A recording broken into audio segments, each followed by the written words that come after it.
الله من الشيطان الرجيم بسم الله الرحمن الرحيم يا أيها الذين آمنوا اتقوا الله وكونوا مع الصادقين صدق الله مولانا العظيم وصدق رسول النبي الكريم আল্লাহ পাকের বান্দা জনাব মুহাম্মদ রাসূলুল্লাহ সাল্লাল্লাহু আলাইহি ওয়াসাল্লামের উম্মতগণ, আল্লাহ পাক রব্বুল আলামিন আপনাকে আমাকে ফিতনা ফাসাদের জমানায় যখন তাম দুনিয়ার থেকে ইসলাম মুসলমানকে মিটিয়ে দেওয়ার ষড়যন্ত্র চলতেছে, তাম দুনিয়ার মধ্যে ইসলাম মুসলমান থাকবে কি থাকবে না এই প্রশ্নের সৃষ্টি হয়েছে। যে জমানায় মানুষ নেকের কাজ ছাড়তেছে, গুনার কাজ ধরতেছে, শুধু গুনার কাজ ধরেই না বরং গুনার কাজে প্রতিযোগিতা শুরু করছে, কে কার আগে জাহান্নামে যাবে।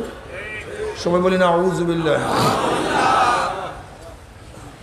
যে জমানায় মানুষ নেকের কাজে আশ্চর্য হয়, গুনার কাজে স্বাভাবিক থাকে।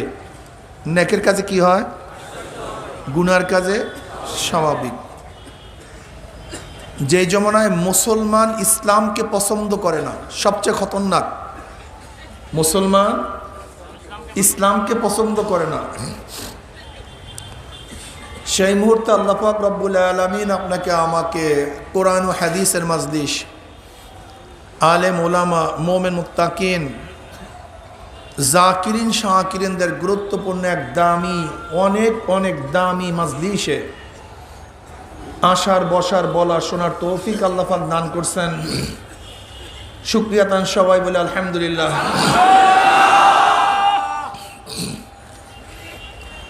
এই মাজলিস অনেক গুরুত্বপূর্ণ, অনেক দামি। আমি সব সময় মাজলিসকে ধোলাই কারখানা বলি। যেরকম ধোলাই কারখানায় যখন জামা কাপড় দেওয়া হয়, জামা কাপড়গুলি ময়লা থাকে, কারখানাওয়ালা যখন ফেরত দেয় পরিষ্কার সাফ, ময়লার কোনো চিহ্নও থাকে না। ঠিক মাজলিসে যখন ঢুকছিলাম, আমল নামায় গুনার বহুত ময়লা ছিল, কালি ছিল। মাজলিস থেকে বের হয়ে যাবে, গুনাহ সব সাফ হয়ে যাবে। কি রে ভাই, সুবহানাল্লাহ বললেন না? কিভাবে সাফ হবে? এই যে একবার সুবহানাল্লাহ বলছেন, বলার সাথে সাথে আমল নামায় 1000 নেকি লেখা হয়ে গেছে। 1000 নেকি আমল নামায় ঢুকছে, অন্য দিক থেকে 1000 গুনাহ বের হয়ে গেছে। এমনি তো সাফ হবে। সুবহানাল্লাহ বলবেন না কেন? কারণটা কি? ইমাম বুখারী রাহমাতুল্লাহ আলাইহি তো হাদিসের কিতাবে শেষই করছেন জিকিরের হাদিস দ্বারা। উলামায়ে কেরাম, মুহাদ্দিসিন কেরাম তাকরীর করছেন, আপনারা শুনছেন। ইমাম বুখারী রাহমাতুল্লাহ আলাইহি জিকিরের হাদিস দ্বারা তার কিতাব শেষ করার কারণটা কি? তিনি ইঙ্গিত করতে চান, যা শেষ হবে যিকরুল্লাহ ওয়াজাবাত লাহুল জান্নাহ, যে জিকিরের সাথে দুনিয়ার থেকে বিদায় হয়ে যাবে, জাহান্নাম হারাম, জান্নাত ওয়াজিব হয়ে যাবে। সেই হাদিস কি? وعن أبي هريرة رضي الله تعالى قال قال رسول الله صلى الله عليه وسلم كلمتان حبيبتان إلى الرحمن خفيفتان على اللسان ثقيلتان في الميزان سبحان الله وبحمده سبحان الله العظيم سبحان الله الحمد لله। এই জিকিরের দ্বারা শেষ। এর জন্য সুবহানাল্লাহ, আলহামদুলিল্লাহ মুখ খুলিয়া বলবেন, জবান খুলিয়া বলবেন। ফায়দাটা কি? আপনার আওয়াজ যত গাছপালা, তরুলতা আপনার জিকিরের আওয়াজ শুনবে, কিয়ামতের ময়দানে জাকিরিনের পক্ষে সেই গাছপালা, তরুলতা সাক্ষী দিয়া দিবে। তাহলে এই মাজলিস ধুলাই কারখানা। এই মাজলিসকে কেন্দ্র করে বুখারী শরীফের মধ্যে দীর্ঘ এক রওয়ায়াত আসছে। আল্লাহ পাক ফেরেশতাদের সাথে বিভিন্ন প্রশ্ন এবং জবাব দেওয়ার পরে সিদ্ধান্ত দেন, উশহিদুকুম আন্নী কদ গফারতু লাহুম, ফেরেশতারা সাক্ষী থাক, গোটা মাজলিসের বান্দাদের গুনাহ খাতা আমি সব মাফ করে দিয়েছি। অন্য রওয়ায়াতের মধ্যে আসছে মা মিন কওমিন ইসতামাউ ইয়াসকুল্লাহ তাআলা লা ইউরিদুনা বিযালিকা ইল্লা ওয়াজহাহু ইল্লা নাদাহুম মুনাদি মিনাস সামাই আন কুমু মাগফুরাল লাকুম কদ বুদ্দিলাস সাইয়্যাতুকুম হাসানাত।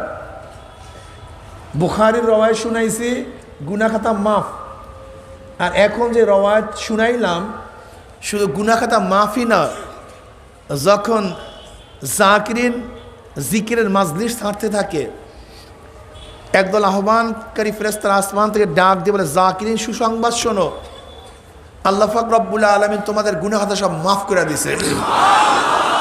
শুধু মাফ করছে তাই নয়, তোমাদের সমস্ত গুনাহকে নেকের দ্বারা পরিবর্তন করে দিয়েছেন। মাজলিস অনেক গুরুত্বপূর্ণ, অনেক দামি। আমার তন ও মন, আমার শরীর এবং মন উভয়টা এখানে রেখে বয়ান শুনতে হবে। শরীর এখানে, মন বাড়িতে, বয়ানে ফায়দা হবে না। শরীর বাড়িতে, মন এখানে লাভ হবে না। একই জায়গায় দুটোটাকে উপস্থিত রাখতে হবে, শরীরও উপস্থিত রাখতে হবে, মনটাকেও। আপনি আমার দিকে তাকায় আছেন, আপনার কলবের চক্ষু যেন দোকানের দিকে না থাকে, আপনার কলবের চক্ষু যেন বাড়ির দিকে না থাকে, আপনার কলবের চক্ষু যেন আমার দিকেই থাকে। কথা ঠিক আছে না ভাই? খুব খেয়ালের সাথে বয়ান শোনা চাই। কথাগুলো যদি শরিয়াত সম্মত হয়, কি সম্মত ভাই? গ্রহণ করা চাই। আর শরিয়াতের উল্টা পাল্টা খেলাফ হলে প্রত্যাখ্যান করা চাই। লা তুআতা লি মাখলুকিন ফি মাসিয়াতিল খালিক। কোন ইশকাল নাই, কোন ইখতিলাফ নাই। আমি এই কথা বলবো না, আমার কথা মানতেই হবে, যা বলবো তাই আপনাকে শুনতে হবে না। যতক্ষণ শরিয়াত সম্মত কথা বলবো মানবেন, শরিয়াতের খেলাফ উল্টা বলবো প্রত্যাখ্যান করবেন। ঝামেলা কিসের? ঠিক আছে না ভাই? আমি যে আয়াত শরীফ তেলাওয়াত করেছি এর উপরে ব্যাপক আলোচনা করার সময়ও নাই, এলেমও নাই। দুইটারই অভাব, এলেমেরও অভাব, সময়েরও অভাব। কাজে সংক্ষিপ্ত সময় আলোচনা করব। খুব খেয়ালের সাথে শোনা চাই। প্রশ্ন করলে হা না, ঠিক ঠিক না, জবান খুলিয়া বলা চাই। এরকম মাথা নাড়া হবে না। হা ঠিক, ঠিক না, জবান খুলিয়া। জবান খুলবেন তো কলব খুলবে, জবান বন্ধ কলব বন্ধ হয়ে যাবে। কথা বোঝাতে পারে? আলহামদুলিল্লাহ। এখন একটা দর্শ চলবে, দর্শ ক্লাস। আমি অযোগ্য উস্তাদ আর আপনারা যোগ্য সব ছাত্র। কিছুক্ষণের সময় মানতে হবে, ঠিক আছে না ভাই? উঠা বসা চলাফেরা করা যাবে না। সতর্কতার সাথে কথা শোনা চাই। আল্লাহ আমাদের সবাইকে হেদায়েত দান করেন।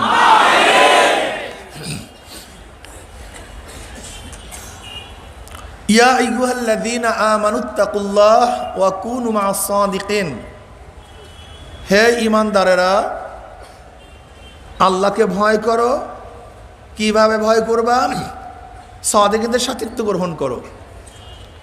একটা সহজ কথা, কিন্তু এই আয়াতের উপর যদি গবেষণা করি তাহলে দুনিয়া এবং আখিরাতের কামিয়াবির জন্য এই একটা আয়াতই যথেষ্ট। দুনিয়া এবং আখিরাতের কামিয়াবির জন্য, মুক্তির জন্য, কল্যাণের জন্য এই একটা আয়াতই যথেষ্ট। আল্লাহ পাক সম্বোধন করছেন মুমিনদেরকে, ইয়া আইয়ুহাল্লাযীনা আমানু, হে ঈমানদারেরা। কাফের বাদ, মুশরিক বাদ, মুনাফিক নাই, জালেম শেষ, ফাসিক অন্তর্ভুক্ত না, থাকবে শুধু মুমিন। ইয়া আইয়ুহাল্লাযীনা আমানু, হে ঈমানদারেরা, হে ঈমানদারেরা। আল্লাহর খুব পেয়ারা ডাক, মুমিন ডাক। ইয়া আইয়ুহাল্লাযীনা আমানু, হে ঈমানদারেরা। আল্লাহ পাক মোহাব্বত করিয়া ডাক দেন, মোহাব্বত করিয়া মুমিনদেরকে ডাক দেন। কারণটা কি? ওয়াল্লাযীনা আমানু আশাদ্দু হুব্বাল লিল্লাহ। যারা মুমিন তারা আল্লাহকে সবচেয়ে বেশি মোহাব্বত করে। কাকে মোহাব্বত বেশি করে? কারা? মুমিনরা সব। ওয়াল্লাযীনা আমানু আশাদ্দু হুব্বাল লিল্লাহ, সবচেয়ে বেশি কাকে মোহাব্বত করে? তাদের অন্তরের মধ্যে একমাত্র আল্লাহরই মোহাব্বত থাকে। আল্লাহ যাকে যতটুকু মোহাব্বত করতে বলেন তাকে ততটুকু মোহাব্বত করে।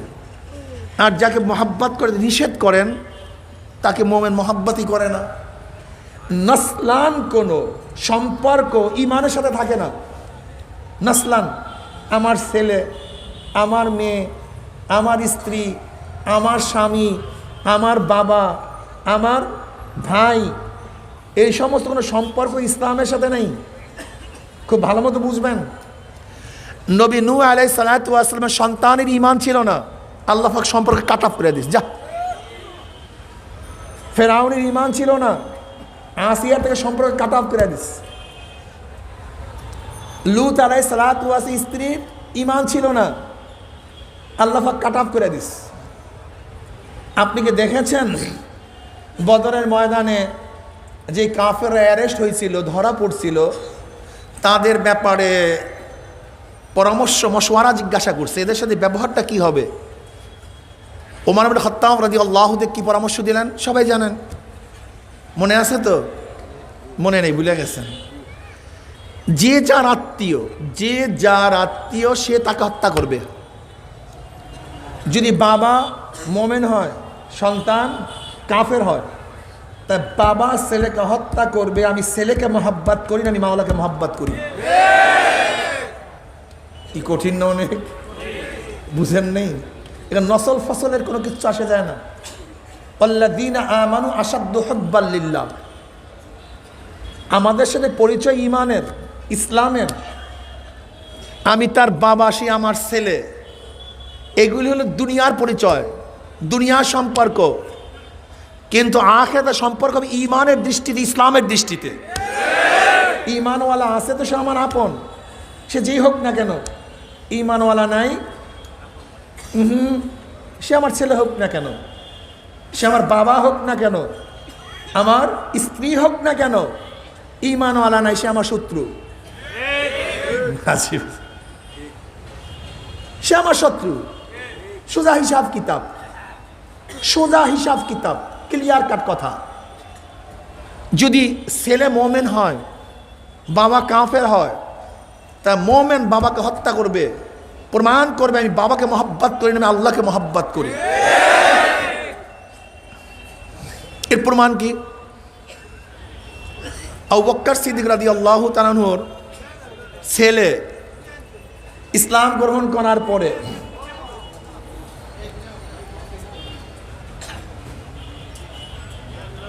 আবু বকর সিদ্দিক রাদিয়াল্লাহু বলতেছেন যে আব্বু, বদরের ময়দানে এমন একটা মওকা হয়েছিল, আমি আপনাকে হত্যা করতে পারতাম। আবু বকর রাদিয়াল্লাহু বললেন, করলা না কেন?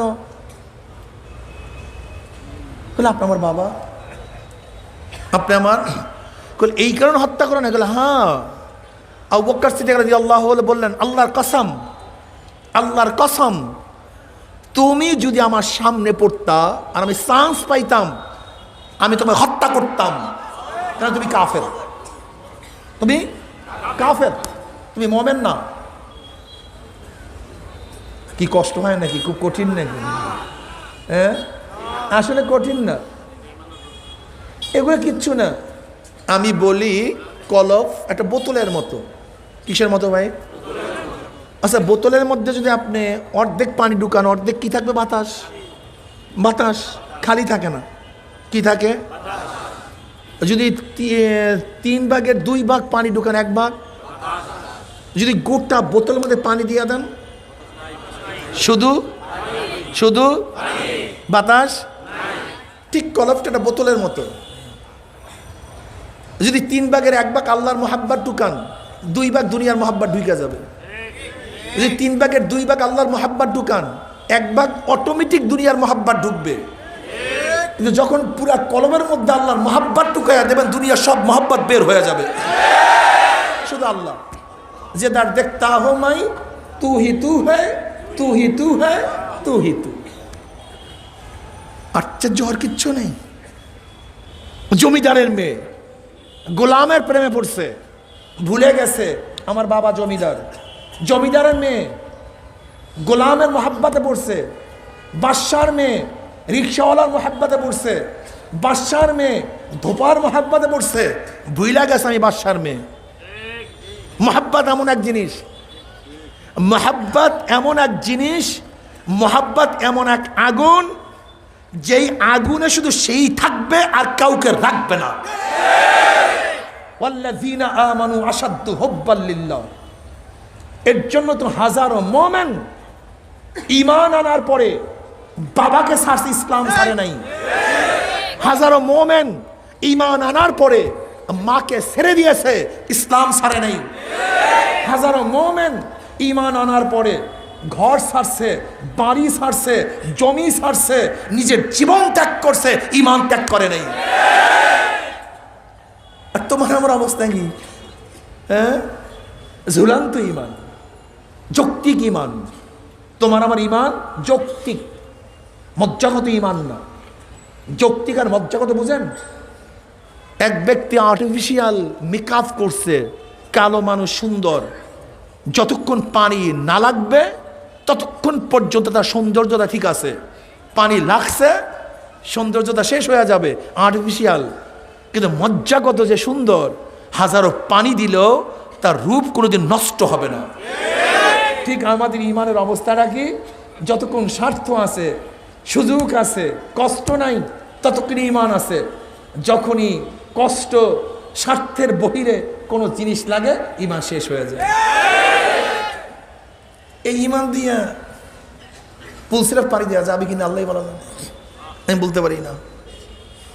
বিশ্বাস করেন আর নাই করেন, ঈমানের ব্যাখ্যা দিলে হাজারো এখানে মানুষ আছে যাদের ঈমান, আরে ভাই আমার অবস্থায় দিকে আসি না, আপনাকে ছাতা বলবো, ঈমানের ব্যাখ্যা তো আমি নিজেই দেখছি আমার অবস্থায় খারাপ। সন্দেহ কি হয়, কি অবস্থা আল্লাহ ভালো জানে। বিশ্বাস হয় না, বিশ্বাস হয় না। আল্লাহ পাক কি বলেন? ওয়ালা তাখাফুহুম ওয়াখাফুনি ইন কুনতুম মুমিনিন। দেখেন তো আয়াতটা কি। এ যুবক বাবার খুব ভালো মতো শুনেন, সব জান্নাতে চলে গেছেন। কিছু কিছু মৌলবী আছে, দৌড়িয়ে খেলে আমাকে জান্নাতে পাঠায় দেয়, সব জান্নাতি। যা তুই যা করো, তুই জান্নাতি, যা তুই যা করো, তোর জন্য জান্নাতুল ফেরদাউস। আর ওই যুবক চিন্তা করছে, জান্নাত যেহেতু এত সোজা, আমার আকাম কুকাম করতে অসুবিধা কি? মৌলবী তো আমাকে জান্নাতে পাঠাইয়া দিছে, হাদিয়া দিছে তো আমাকে জান্নাতে পাঠাইয়া দিছে, মাদ্রাসায় টাকা দিছে আমাকে জান্নাতে পাঠাইয়া দিছে। ভাই আমি জান্নাত থেকে বের করতে চাই না, জান্নাত থেকে বের করতে চাই না। জান্নাত আমরা সবাই যাইতে চাই, কি কথা ঠিক না? আল্লাহ পাক মেহেরবানি করলে আমরা সবাই জান্নাতে চলে যাব। কিন্তু আল্লাহ পাক যেগুলি বলছেন, নবী যেগুলো বলছেন, সাহাবারা যা দেখাইছেন, একটু উদাহরণ দিয়ে দেখি না, ভয় পাওয়ার কিচ্ছু নেই। নবী আলাইহিস সালাতু ওয়াস কি বলছেন? যে ব্যক্তি জীবনে একবার ঈমানের সাথে আল্লাহ, কয়বার ভাই? একবার ঈমানের সাথে আল্লাহ বলছে, সে একদিন না একদিন জান্নাতে যাবে, কোনো সন্দেহ নাই ইনশাআল্লাহ। আল্লাহ কবুল করে নাও আমাদের সবাইকে। আল্লাহ পাক কি বল? ওয়ালা তাখাফুহুম ওয়াখাফুনি ইন কুনতুম মুমিনিন। শর্ত, তোমরা তাদেরকে ভয় করিও না, আমাকেই ভয় করো যদি তোমরা মুমিন হয়ে থাকো। তোমরা দারোগাকে ভয় করিও না, ওসিকে না, এসপিকে কথা বলেন, ডিসিকে, চেয়ারম্যানকে, MP, minister, Awami League, BNP, জাতীয় পার্টি, আমেরিকা, রাশিয়া, ওয়ালা তাখাফুহুম, কাউকে না, আখাফুনি, আমাকেই, ইন কুনতুম মুমিনিন, যদি তোমরা মুমিন হয়ে থাকো। এখন দেখুন তো আমরা কাকে ভয় করি? চাকরিকে। এই কথা বললে চাকরি চলে যাবে, এই কথা বললে ব্যবসা নষ্ট হয়ে যাবে, এই কথা বললে পিঠের মধ্যে মার শুরু হয়ে যাবে। বিশ্বাস হয় না? হ্যাঁ, আহা, আল্লাহ কি বলেন? ওয়ালা তাখশাউন নাস ওয়াখশাউনি, ওয়ালা তাখশাউন নাস ওয়াখশাউনি, মানুষকে ভয় করিও না, আমাকেই ভয় করো। এখন আমরা কারে ভয় করি? কোন কি ঈমানের অবস্থা কি বলেন তো, একটু কঠিন না ভাই? আব্দুল্লাহ ইবনে হুযায়ফা রাদিয়াল্লাহু তাআলা আনহু রোমে গেলেন হেরাক্লিয়াসের জমানায়। হেরাক্লিয়াস রোমের সম্রাট। আর আপনারা জানেন রোমের সম্রাট হেরাক্লিয়াস কত শক্তিশালী ছিল। গোটা দুনিয়ার মধ্যে দুইটা পরাশক্তি, রোম পারস্য। যেরকম আমাদের দুনিয়ার মধ্যে দুইটা পরাশক্তি, আমেরিকা রাশিয়া। America Russia. রাশিয়াকে পরাজিত করার পর একমাত্র সুপার পাওয়ার ছিল একসময় আমেরিকা। ওই সময়ও পারস্যকে পরাজিত করার পরে একমাত্র সুপার শক্তি ছিল রোম। সেই রোমের প্রেসিডেন্ট হেরাক্লিয়াস।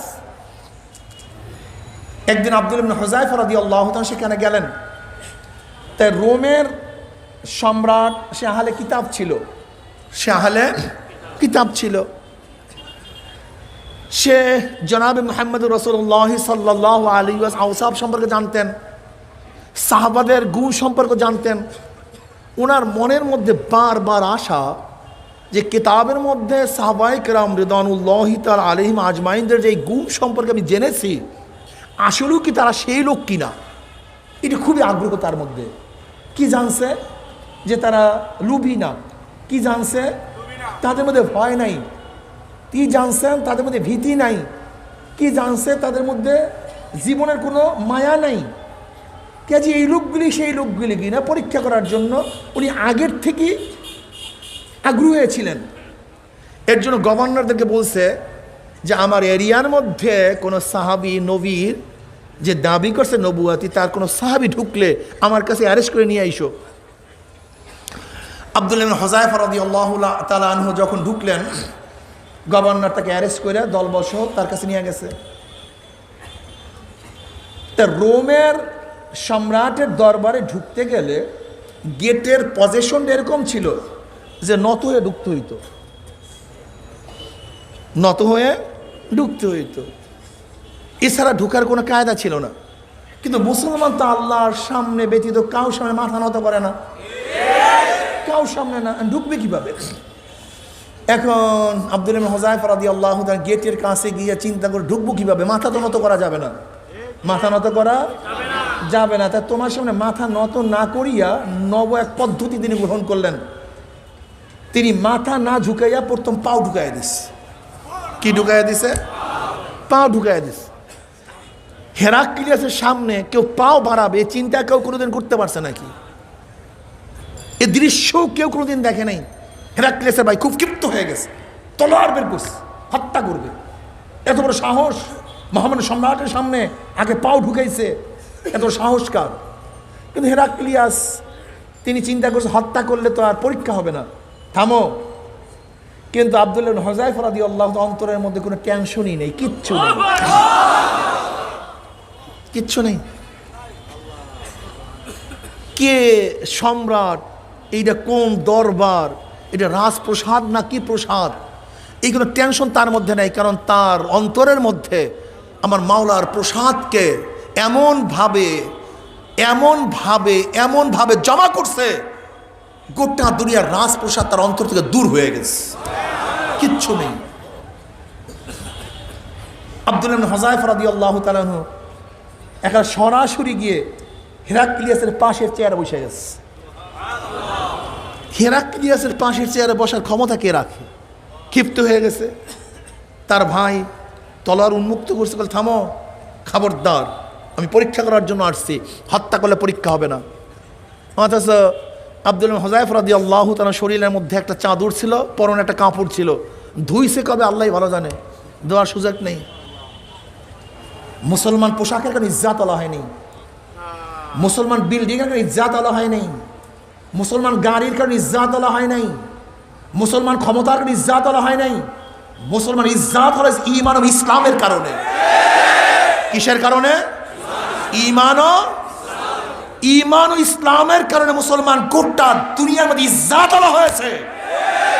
আর ঈমান ও ইসলামকে বাদ দিয়া আমরা জাগতিকভাবে ইজ্জাত আলা হইতে চাই। এইটাই ভুল থিওরি, ভুল এখানে।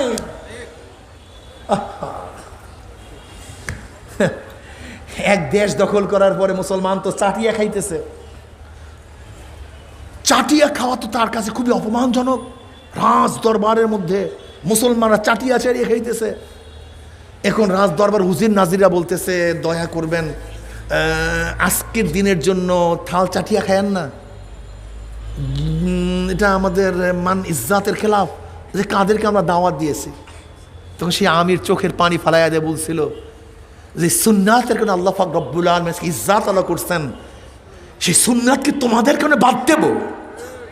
সাম্রাজ্য বাদ দিতে পারি, এই দেশ ছেড়ে দিতে পারি, কিন্তু সুন্নাত বাদ দিতে পারি না। সুন্নাত বাদ দিতে পারি না। ইজ্জাত কিসের জন্য হয়েছিল মুসলমান?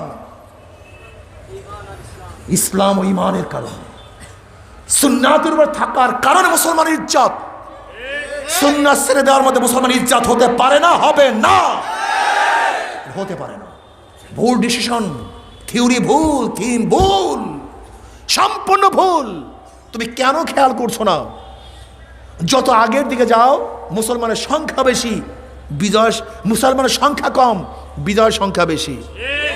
যত মাথার দিকে আসো মুসলমানের সংখ্যা বেশি, বিজয় নাই। আমরা জাগতিক জ্ঞান, জাগতিক বুদ্ধির মাধ্যমে আমাদের বিজয় তালাশ করি। আরে মানুষ, আমার যুবক বাবা, মুরব্বী, আমার মা ও বোনেরা, বয়ান ভালো মতো শুনেন। আব্দুল্লাহ ইবনে হুযায়ফা রাদিয়াল্লাহু তাআলা আনহুকে এবার হেরাক্লিয়াস পরীক্ষা করা শুরু করলেন। আব্দুল্লাহ, আমি তোমাকে ডাকছি কেন তুমি জানো? বল না। বলে দেখো, আমি তো একা, আমার সন্তান শুধু একটা মেয়ে, আমি মারা যাব, সাম্রাজ্য কে দেখবে? আমি চাইছি আমার সাম্রাজ্যের অর্ধেক আমি তোমাকে দিয়ে দেব, আমার সাম্রাজ্যের অর্ধেক তোমাকে দিয়ে দেব, শুধু একটা শর্ত, তোমার ইমানটা ছাড়তে হবে। কেউ দেখো, আমি আহলে কিতাব, আমি খ্রিস্টান, তুমি ইমানওয়ালা হলে তো হয় না, তোমার ইমানটা ছাড়তে হবে, আমার সাম্রাজ্যের অর্ধেক আমি তোমাকে দিয়ে দেব। আব্দুল্লাহ ইবনে হুযায়ফা রাদিয়াল্লাহু কি বললেন? হে হেরাক্কাল, যদি গোটা দুনিয়া আমাকে দিয়ে দাও, গোটা দুনিয়ার মধ্যে লাথি মারবো, কিন্তু ইমান আমি ছাড়বো না। তুমি আমি কি করতাম বাবা? হিসাব বিলাও। দেখো, আল্লাহ পাক কালামে পাকের মধ্যে ফরমান, আমিনু কামা আমানান নাস, ইমান আনো যেইভাবে লোকেরা ইমান আনছে। নাসের আগে আলিফ লাম মাহাদে খারিজি, মাহুদি খারিজ কারা? ইমান আনো যেইভাবে সাহাবারা ইমান আনছে। সাহাবারা মিসাল, এরা কি ভাই? যেরকম আপনি অর্ডার দেওয়ার জন্য আসছেন, বায়ার, আপনাকে একটা মিসাল, এই কাফুরের সাদৃশ্য আমি 1 কোটি মাল নেব, ব্যাস দস্তখত করেন, কাবারবন্দি করলেন। যখন মাল দেওয়ার সময় হবে ডেলিভারির, ওই যে দস্তখত মিসাল রাখছিলেন, ঠিক না, সেটাকে খোলা হবে। যত পিস মিলবে ওই কটা গ্রহণযোগ্য। যদি 1 কোটি পিস মিলে 1 কোটি পিস নেওয়া হবে, যদি 1 কোটি পিস না মিলে একটাও নেওয়া হবে না। ঠিক কিয়ামতের ময়দানে আমাদের ইমানের সাথে সাহাবাদের ইমানের টালি করা হবে। যার যার ইমান সাহাবাদের সাথে মেলবে এইটা গ্রহণ করা হবে, আর যাদের ইমান সাহাবাদের সাথে মিলবে না সব প্রত্যাখ্যান করা হবে। এত সহজ মনে করিয়েন না, মাসালা খুব কঠিন। এবার হেরাক্লিয়াস ভিন্ন আর এক লোক দেখানো শুরু করছে। দেখো আব্দুল্লাহ, আমার একটা শুধু মেয়ে, সুন্দরী, সুশ্রী, আকর্ষণীয়, রমণী, আমি তোমার কাছে বিবাহ দিতে চাই। এখন সাম্রাজ্যের অর্ধেক, আর আমি মারা যাওয়ার পরে গোটা সাম্রাজ্যের মালিক তুমি হয়ে যাবা, আর সুন্দরী সুশ্রী মেয়েও পাবা। শুধু স্বার্থ কি? ইমান ছাড়তে হবে। আব্দুল্লাহ ইবনে হুযায়ফা রাদিয়াল্লাহু বললেন, হেরাক্লিয়াস শোনো, যদি গোটা দুনিয়ার সুন্দরী মেয়েদেরকে আমাকে দেয়া হয়, কিন্তু সমস্ত মেয়েদেরকে ত্যাগ করব, কিন্তু ইমান ত্যাগ করব না। ভাইও, ইমান সবচেয়ে দামি, সবচেয়ে দামি সম্পদ ইমান, এর চেয়ে দামি কোনো সম্পদ নেই। এবার হেরাক্লিয়াস চিন্তা করছে, লোভে হবে না, ক্ষমতার মোহে হবে না, এবার ভয় দেখানো শুরু করো, আটকিয়ে দাও, আব্দুল্লাহকে আটকিয়ে দাও জেলখানায়। এবং জেলারকে বলছে, খানা দিবা না আমার কথা ব্যতীত। আর ডাক্তারকে হুকুম দিছে যখন খানা না খেলে মারা যাবে এরকম আশঙ্কা দেখা দিবে তখন আমার কাছে বলবা। জেলখানা আবদ্ধ অবস্থায় আছে, খানা পিনা বন্ধ, ডাক্তার বলতেছে কিছুদিন পরে এখন খানা না দিলে মারা যাবে। এবার হেরাক্লিয়াস বলতেছে যাও তার জন্য শুকরের গোসের ব্যবস্থা করো আর পানির পরিবর্তে মদের শরাবের ব্যবস্থা করো, যাও নিয়ে যাও। উপবাস, অনাহার, বেহুশের মতো, হঠাৎ খানা দেখে খানা খাওয়ার জন্য কত আগ্রহ, খানা খাবে, ডাক্তার বলতেছে থামো, তোমাদের সামনে যে খানা নিয়ে আসা হয়েছে জানো কিসের খানা? বলে না। বলে গোশ শুকরের পানির বর্তমান মদ, এর বাইরে কোনো খানা নেই, খাইলে খাও না খাইলে মরো। আপনি আমি কি করতাম? ইস্তেহার শুরু করতাম বাঁচার জন্য, এই পরিমাণের খানা খাওয়া তো জায়েজ, বাস আজিমাত রুখসাত আহনুল বালিয়াতাইন, বাস ফতুয়া ফতুয়া ঢের জমা দেওয়া লাগবে। সাহাবারা তো এই ফতুয়া জানতেন না, তাদের তো এলেম কালাম কম ছিল। হ্যাঁ, আব্দুল্লাহ ইবনে হুযায়ফা রাদিয়াল্লাহু তাআলা আনহু উঠতে পারেন না, কোন রকমের মাজাটা উঁচু করে বলতেছেন আজকে আমার মৃত্যুর সময় পরীক্ষা করার জন্য আসছো। খানার উপরে এমন লাথি মারছে অনেক দূরে ফেলাইয়া দিস, যা এখান থেকে শয়তান। মুসলমান মরতে পারে কিন্তু হারাম খেতে পারে না, মুসলমান জীবন দিতে পারে শরাব পান করতে পারে না, মুসলমান মারা যেতে পারে কিন্তু শুয়ারের গোশ ভক্ষণ করতে পারে না। আর আজকে সেই মুসলমান মদ খায়। কপাল পরার গোষ্ঠী, কপাল পরার গোষ্ঠী। মদ কি কোনো মুসলমান স্পর্শ করতে পারে? কোন মুসলমান মদ খেতে পারে? কোন মুসলমান ইয়াবা টানতে পারে? নাউযুবিল্লাহি মিন যালিক। আজকে বন্ধুর সাথে মিলে আড্ডায় গিয়ে, বিবাহ অনুষ্ঠানে গিয়ে ভদ্রতা দেখায় মদ খেয়ে। কেন ভদ্রতা তুমি মুদ খেয়ে দেখাতে পারো না? যেরকম মদও মুসলমানের খাদ্য না, মুতো মুসলমানের খাদ্য না। কেন মুসলমানের খাদ্য মদ হবে কেন? মুসলমানের খাদ্য শরাব হবে কেন? গাঁজা হবে কেন? যদি ভদ্রতা দেখাতেই চাও তাহলে পায়খানা খাও, এটাও তো ভদ্রতা। নব নব খাদ্য, যাকে খাই নাই এখন পায়খানা খাইতেছে, নব। মুসলমানের সন্তান মদ পান করে, আমি আশ্চর্য হয়ে যাই। মুসলমানের সন্তান মদ পান করে কিভাবে, স্পর্শ করে কিভাবে, ধরে কিভাবে মুসলমানের সন্তান? বরং যেই অনুষ্ঠানে মদের আসর দেওয়া হয় তুমি লাত্তি মারিয়া টেবিল ভেঙে ফেলো। মুসলমানের বিবাহে মদ থাকবে কেন? কারণটা কি? এটা কিসের আবার আধুনিকতা? মদ পান করে। আপনি কি জানেন দুইটা সংস্কৃতির দুইটা কারণে গোটা জাতি পরিবর্তন হয়ে যায়? কয়টা কারণে? অপশিক্ষা, অপসংস্কৃতি। এই অপশিক্ষা, অপসংস্কৃতির কারণে একটা জাতি রূপান্তরিত হয়ে অন্য রূপ ধারণ করে। বিশ্বাস হয় না? আচ্ছা বলেন তো, একটা হিন্দু নবজাত শিশু, একজন হিন্দু নবজাত শিশু যদি মুসলমান ঘরে লালিত পালিত হয়, বড় হওয়ার পর আল্লাহ বলবে না রাম বলবে? বাচ্চাদি হিন্দুর। একজন মুসলমানের সন্তান যদি হিন্দুর ঘরে লালিত পালিত হয়, বড় হওয়ার পর রাম বলবে না আল্লাহ বলবে?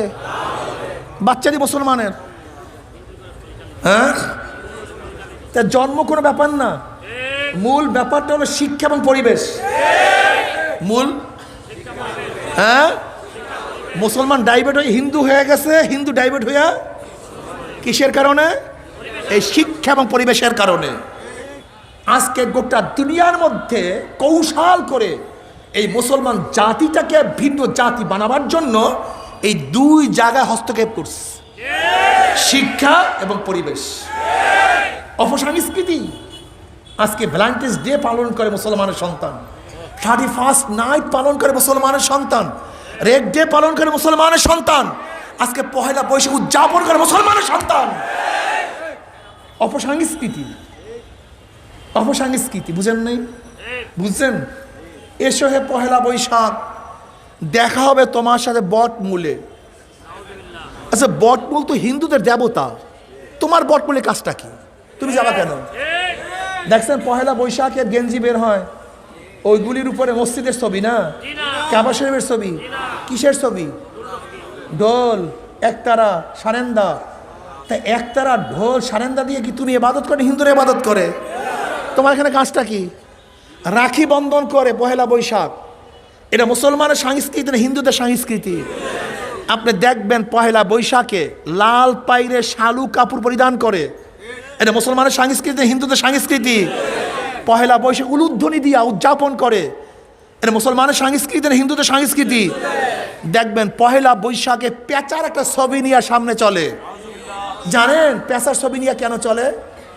হিন্দুদের সংস্কৃতি আকীদা হলো ভালো মন্দ এই পেঁচা বহন করে নিয়ে আসে, এই জন্য তারা পেঁচা নিয়ে সামনে হাঁটে, যে পহেলা বৈশাখ বছরে পহেলা, এই পেঁচা আমাদের জন্য ভালো কোনো কিছু বহন করে নিয়ে আসবে। দেখছেন সংস্কৃতি কিভাবে মানুষকে পরিবর্তন করে দিচ্ছে। আজকে ভালোবাসা দিবসে মুসলমান নর নারীরা যেইভাবে রাস্তায় নেবে, অন্য পুরুষদেরকে ফুল বিনিময় করে, আবার পুরুষ অন্য মেয়েকে ফুল বিনিময় করে, এটা মুসলমানের সংস্কৃতি, বেঈমান এবং কাফেরদের সংস্কৃতি। মুসলমান কাফেরদের সংস্কৃতি, বেঈমানদের সংস্কৃতি, এইটা খ্রিস্টান এবং ইহুদিদের সংস্কৃতি। আর তোমাকে সেই সংস্কৃতির মাধ্যমে বেঈমান বানাবার চক্রান্ত চলতেছে। তোমার হুঁশ আছে মিয়া? তোমার খবর আছে? তুমি আপ টু ডেট হয়ে গেছে, তোমার হুঁশই নেই তোমাকে কোথায় নিয়ে যাচ্ছে।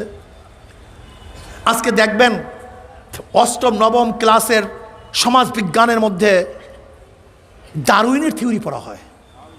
কি কিসের? আচ্ছা বলেন তো, আমি যদি এখন আপনাদের সামনে কালীর প্রশংসা করি, কালীকে পূজা করলে এই লাভ, কালীকে পূজা না করলে এই ক্ষতি, কালীর মধ্যে এই গুণ ওই গুণ সেই গুণ, কিসের মধ্যে ভাই? কালী দেবীর মধ্যে। যে আমি সারা রাত্র কালীর প্রশংসা করি, আগামী ফজরের পরে কালী পূজা কে কে করবেন? কি কথা বলেন না কেন? কেউ করবেন না? কারণটা কি বলেন তো, কেন করবেন না? তো মিয়া কালীর উপরে আপনার বিশ্বাস নেই, কি নাই কালীর উপরে? বরং কালীর উপরে যতই আমি প্রশংসা করবো আপনি মিডির মিডে হাসবেন, মিসকে মিসকে হাসবেন, যে হুজুর কি বলতেছে, কালী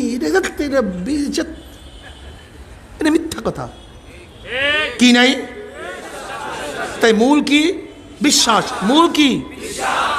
ঠিক তদ্রূপ আজকে সমাজ বিজ্ঞানের মধ্যে ডারউইনের থিওরির মধ্যে কি পড়ানো হচ্ছে জানেন? দি অরিজিন অফ ম্যান, মানুষের আদি উৎসটা কি?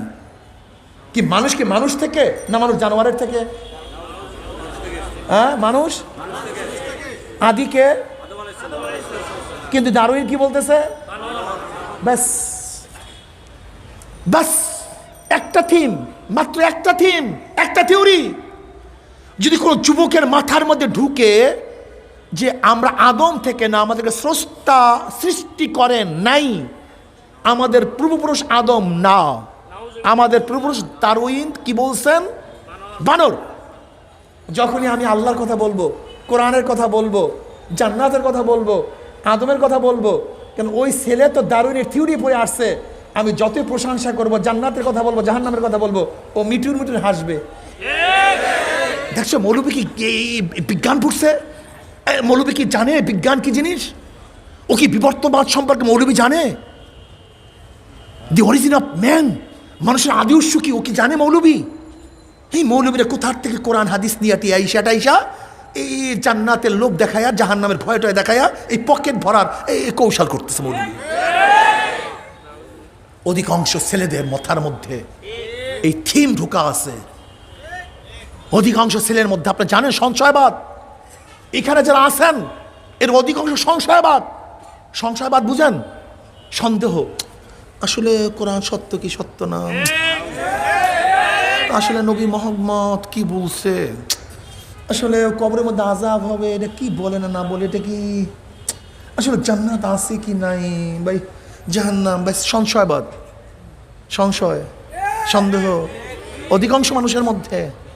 এইটার অপশিক্ষার মাধ্যমে তোমার আমার অন্তরের মধ্যে সূক্ষ্মভাবে এমনভাবে ঢুকায়া দিছে যে যখনই কোরআন হাদিসের কথা বলি তখনই ওই ডারউইনের থিওরির কথা মনে পড়ে যে অষ্টম নবমে পড়ে আসছিলাম যে মানুষের আদি উৎস হলো বানর, আর হুজুররা বলতেছে এর জন্য তো হাজারো মুসলমানের জন্ম হওয়া সন্তান আজকে আল্লাহকে আল্লাহ বলে না, বরং আল্লাহকে অস্বীকার করে। এই যে কবির চৌধুরী, প্রফেসর কবির চৌধুরী, তার বাবা তো একজন আলেম, সে নাস্তিক কেন?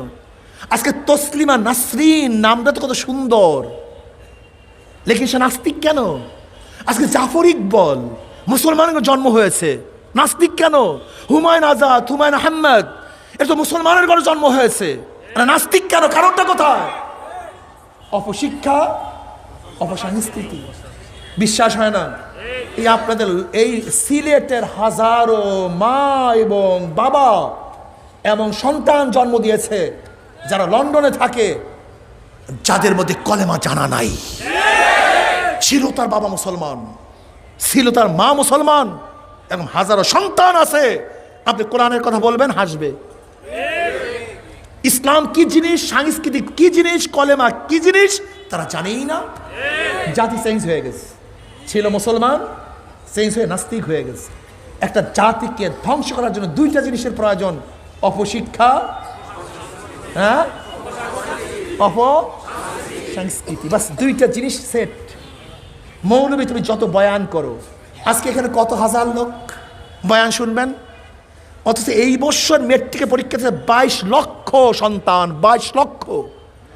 এই 22 লক্ষ সন্তান সমাজ বিজ্ঞানের মধ্যে পড়ছে যে মানুষের আদি উৎস সূর্যের খণ্ডের থেকে পানির সৃষ্টি, পানির ঢেউয়ের মধ্যে ফেনার সৃষ্টি, ফেনার মধ্যে পোকার সৃষ্টি, পোকার থেকে ব্যাঙের সৃষ্টি, ব্যাঙের থেকে বানরের সৃষ্টি, বানর লাফাইয়া লাফাইয়া পশম পরিয়া ল্যাস পরিয়া মানুষ হয়ে গেছে। কত লক্ষ? 22 লক্ষ এই বছর পরীক্ষা দিছে। তাদের প্রত্যেকের মাথার মধ্যে দারুণের থিওরি আছে প্রত্যেকের। এরাই কি হবে? ম্যাজিস্ট্রেট। এরাই কি হবে? ডিসি। এরাই কি হবে? জাজ। এরাই কি হবে? সেনাবাহিনীর প্রধান। এরাই কি হবে? পুলিশ বাহিনীর প্রধান। আর যখনই আমরা মৌলবীরা যাবো, মৌলবীরা কোথার থেকে খায় না, পরে না, পরে তা খায়, এরা দেশটাকে ধ্বংস করলো, এটা কি করলো, সে করলো, বাস।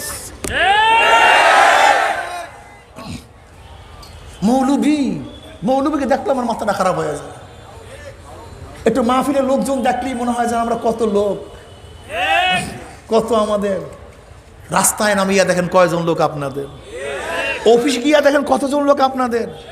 বাংলাদেশটা চালায় মাত্র 1800 লোক। কত লোক? 1800 লোক গোটা বাংলাদেশটা চালায়। সেখানে গিয়া দেখেন আপনার কতজন লোক। আনোয়ার করিম সাহেব বর্তমানে মন্ত্রী পরিষদের সচিব, সেটি কি বলেছেন? আমাকে মাত্র 10টা লোক দেন, মাত্র 10টা লোক দেন, আমি বাংলাদেশ সোজা করে দেই। মাত্র 10টা লোক পায় না আনোয়ার করিম সাহেব। দাড়িওয়ালা লোকটা খুবই ভালো, দিনদার।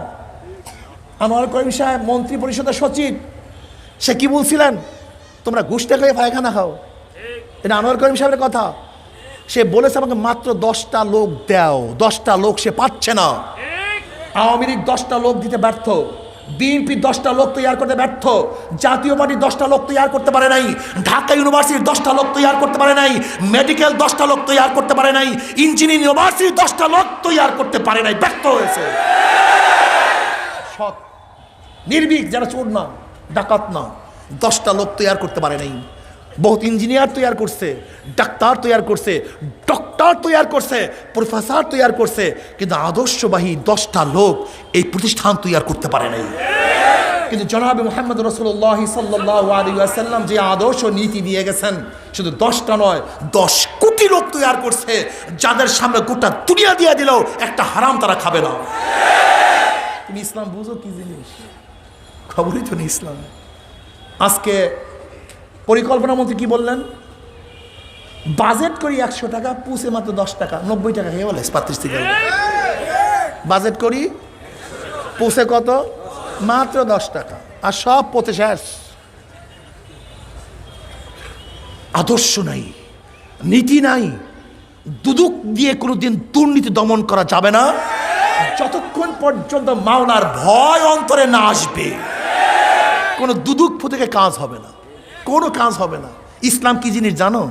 অনেকেই বলে হুজুর আপনারা কি করছেন দেশের জন্য? বাট আমরা যা করছি তোদের 14 গোষ্ঠী 1000 বছর পর্যন্ত তা করতে পারবে না। তাহলে কেন? কারণটা কি? আপনি গিয়ে দেখেন 80% লোক মদ খায়, 90% লোক মদ পান করে। আর বাংলাদেশের 80-90% মানুষ মদ পান করে না। এটা তোদের কারণে না, ইমানের কারণে, ইসলামের কারণে। যা এই আমরা যে 80-90% মানুষকে মদের থেকে ফিরাইয়া দিছি, এটা আইনের মাধ্যমে নয়, অস্ত্রের মাধ্যমে নয়, কোন শাস্তির মাধ্যমে নয়, কোরআন হাদিসের বাণীর মাধ্যমে। একটা বারো আপনি কি দেখছেন? অস্ট্রেলিয়ার আজকে দেখতেছেন অস্ট্রেলিয়ার পার্লামেন্টের 63% মেয়েরা ধর্ষিতা, যৌন হারানির শিকার 63% মহিলা। দেখেন আপনি এখন দেখেন, ফিরাতে পারো নাই। লেকিন ইসলাম ও মুসলমানের কারণে, ইমানের কারণে হাজারো যুবকরা তাদের সামনে যত সুন্দরী মেয়ে আসুক না কেন তাদের দিকে তাকাবার সময় নেই। ইমানের কারণে, ইসলামের কারণে। আমরা কি করছি জানো? আমরা কি করছি জানো? আজকে হাজারো যুবকদেরকে চুরির থেকে ফিরাইয়া দিচ্ছে, হাজারো যুবকদের অস্ত্রকে ফালাইয়া দিচ্ছে, হাজারো যুবকরা মদের বোতল ভেঙ্গে তারা আমার মাওলার জিকির শুরু করিয়া দিচ্ছে। হাজারো মানুষ শয়তান ছিল, জাহান্নামের দ্বার কিনারায় ছিল, সেখান থেকে আজকে জান্নাতে প্রবেশ করার পথ দ্বারা ধরছে যে আমরা জান্নাতে যাব, আমরা জাহান্নামে যাব না। হাজারো সন্তান যারা খ্রিস্টানদের অনুসরণ করত, তারা আমেরিকা, রাশিয়ার অনুসরণ করত, চীন, পিকিনের অনুসরণ করত, কিন্তু ইসলাম এবং ইমানের কারণে তারা মদিনাওয়ালার অনুকরণ শুরু করিয়ে দিচ্ছে। কি আছে কি নেই? ইসলাম এবং ইমান যদি থাকে, দুনিয়া তো কামিয়াব, আখিরাত তো কামিয়াব। দুনিয়া তো কামিয়াব, আখিরাত তো কামিয়াব। আল্লাহ আমাদের সবাইকে কবুল করে না, আমাদের সবাইকে কবুল করে না। ইমান আনো, ইসলাম আনো, দুনিয়া তো মর্যাদা, আখিরাত তো মর্যাদা। নয়তো কি অবস্থা হবে জানো? এই আমাদের সিলেটের 2 বারের সফল অর্থমন্ত্রী আবুল মাল আব্দুল মহির সাহেব মন্ত্রিত্ব ছেড়ে দিয়ে যখন আপনাদের সিলেট এয়ারপোর্টে আসছে, হুইল চেয়ার ধরার কেউ নাই। এই হলো ক্ষমতা, এই হলো। আজকে জাহাঙ্গীর সাহেব গাজীপুরের মেয়র হারাবার পরে এখন রাস্তা রাস্তায় কান্দে, কেউ কাছেও যায় না। যারা ক্ষমতার পিছনে পড়ছেন, যতক্ষণ ক্ষমতা আছে ততক্ষণ শ্রদ্ধা সম্মান আছে, ক্ষমতা নাই কারবার শেষ, কেউ জিজ্ঞাসাও করবে না। যদি ঈমান ও ইসলাম নিয়ে চলেন, কোনোদিন ক্ষমতা যাবে না, ইজ্জাত কোনোদিন নষ্ট হবে না। দুনিয়াতে ইজ্জাতওয়ালা হবেন, কবরে ইজ্জাতওয়ালা হবে। কিসের মিয়া আছেন মিয়া দুনিয়ার ক্ষমতার পিছনে? কিসের দুনিয়ার ক্ষমতা? দুনিয়ার ক্ষমতা দুনিয়া পর্যন্ত শেষ। দুনিয়ার ক্ষমতা যতক্ষণ ক্ষমতা আছেন ততক্ষণ শেষ, ততক্ষণ পর্যন্ত নাই, সব শেষ। কিন্তু ঈমান ও ইসলাম নিয়ে যদি চলতে পারেন, আলা ইন্না আউলিয়া আল্লাহ লা খাউফুন আলাইহিম ওয়া লা হুম ইয়াহজানুন আল্লাযীনা আমানু ওয়া কানু ইয়াত্তাকুন লাহুমুল বুশরা ফিল হায়াতিদ দুনিয়া ওয়া ফিল আখিরাহ। আল্লাহ, এ গোটা দুনিয়ার মানুষ শোনো, যারা আমার অলির বহু বচন আউলিয়া, যারা আমার অলি, যারা আমার বন্ধু, তাদের দুনিয়াতেও কোনো ভয় নাই, আখিরাতেও ভয় নাই। দুনিয়াতেও ভয় নাই, আখিরাতেও ভয় নাই। দুনিয়াও চিন্তা নাই, আখিরাতেও চিন্তা নাই। আলা ইন্না আউলিয়া আল্লাহ লা খাউফুন আলাইহিম ওয়া লা হুম ইয়াহজানুন আল্লাযীনা আমানু ওয়া কানু ইয়াত্তাকুন লাহুমুল বুশরা ফিল হায়াতিদ দুনিয়া ওয়া ফিল আখিরাহ। তারা দুনিয়ার মধ্যেও সুসংবাদ, যারা ঈমানওয়ালা, ইসলামওয়ালা। আলহামদুলিল্লাহ, আপনি দেখেন গোটা দুনিয়ার মধ্যে যারা পাক্কা ঈমানওয়ালা, ইসলামওয়ালা, তাদের সম্মানের কোনো অভাব নাই, খাদ্যের কোনো অভাব নাই, টাকার কোনো অভাব নাই, মর্যাদার কোনো অভাব নাই। আমাদের কাছে কোনো ক্ষমতা নাই, চাকরি দেয় না, এডিপি দেয় না, কাবিখা দেয় না, কিন্তু আলহামদুলিল্লাহ যত ওলামায়ে কেরাম আছে অন্তর থেকে এমন মোহাব্বত, এমন শ্রদ্ধা চলে আসে। এর কারণটা কি? এর কারণ কি? হাদিসের মধ্যে আসে, নবী আলাইহিস সালাতু ওয়াস সালাম ফরমান, যখন আল্লাহ পাক রব্বুল আলামিন কোন মানুষকে মোহাব্বত করে, তখন জিবরাইলকে বলে, জিবরাইল ঘোষণা দিয়া দাও, আমি অমুককে মোহাব্বত করি, তুমিও মোহাব্বত করো। জিবরিল আলাইহিস সালাম গোটা ফেরেশতাকে বলিয়া দেয়, আমি আব্দুল্লাহর ছেলে আব্দুল্লাহকে মহাব্বত করে তোমরাও মহাব্বত করো। যখন ঘোষণা চলে আসে অটোমেটিক গোটা দুনিয়ার মানুষ তাকে মহাব্বত করা শুরু করিয়া দেয়। জোরে বলেন সুবহানাল্লাহ। এ আমার যুবক বাবারা, আমার মুরব্বী বাবারা, পর্দালা মা বোনেরা, কিসের দুনিয়া, কোথার দুনিয়ার পিছনে তোমরা ছুটছ? আজকে যুবক মানুষ আমার মাওলার পাগল হইয়া যাও, কি যে মজা! এই মজা কোনোদিন বয়ান করিয়া শেষ করা যাবে না। তুমি কি দেখো নাই নবী ইসমাইল আলাইহিস সালাম বুড়া হইয়া মাওলার প্রেমে পড়ে নাই? মাত্র 9-10 বছর পরে আমার মাওলার প্রেমে পড়িয়া গেছে। আমার মাওলার প্রেমে পড়িয়া নিজের গর্দান ছুরির নিচে ঝুঁকাইয়া দিছে। আমি মাওলাকেই মোহাব্বত করি, আমার জীবনকে আমি মোহাব্বত করি না। আল্লাহ তুমি কবুল করিয়া নাও। আলী রাদিয়াল্লাহু তাআলা আনহু ছোট্ট বয়সী আমার মাওলার পাগল, তুমি কেন পারবা না?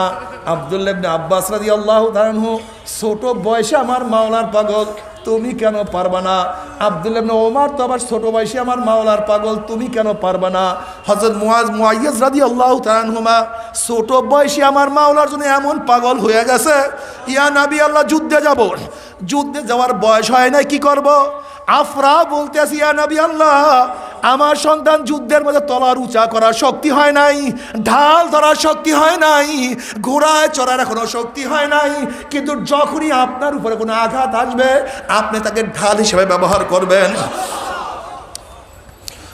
শোনো, খুব ভালো মতো বুঝো, মুসলমানের সন্তান, তোমরা তো মুসলমানের সন্তান না বিদায়ী।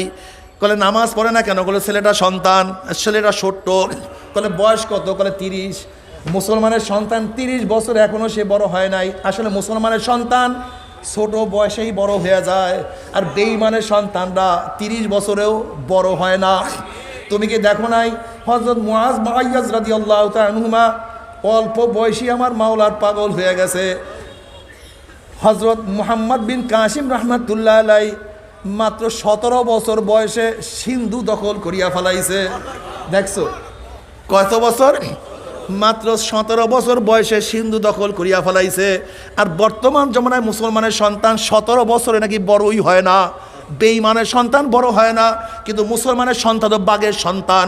বাঘের সন্তান জন্মগতই বাঘ হয়, সিংহের সন্তান জন্মগতই সিংহ হয়, আর বেঈমানের সন্তান জন্মগতই বেঈমান হয়ে যায়। জোরে বলেন নাউযুবিল্লাহ।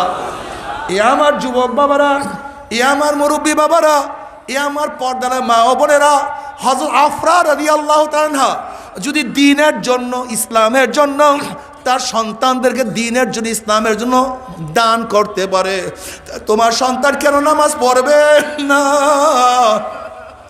তোমার সন্তান কেন দাড়ি রাখবে না? তোমার সন্তান কেন মাওলার পথ ধরবে না? এ আমার মা বোনেরা, কেন তুমি কি করছো ইসলামের জন্য?